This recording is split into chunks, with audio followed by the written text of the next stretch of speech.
Philips launched the world's first cinema proportion TV. From the beginning, we set out to make cinema.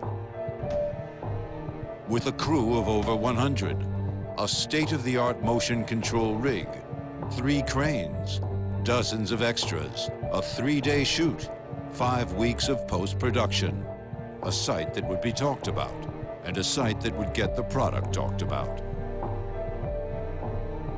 We approached directors with the brief of one continuous tracking shot, and we kind of talked to them about something cinematic. So we had the ideas of car chases, bank robberies, heists gone wrong, or a kind of big Hollywood production. So Adam came back with his treatment, and we went from there. Tribal wanted you to learn something new when you came out of it, so that something had happened actually in the film, and when you ended, you would end up smarter than you were in the beginning. I think we got away with it quite nicely when we landed on the cop in the beginning, who's actually the leader of the robbers, and he's maybe getting away with it, which sort of opens up the film and brings you in and maybe invites you to look at it one more time. I think the whole concept of it feels quite complicated, and it's not really. It's a very simple thing. I mean, people are standing still, and the camera is the only thing moving. We used people that actually had good body control, like stuntmen and dancers and people like that could actually hold weird positions and stand still for a long time.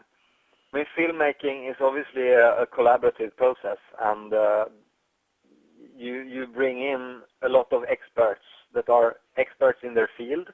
I worked obviously very closely to Richard Lyons, the post supervisor, and Fredrik Becker, who's the DP. This was quite a complex shoot.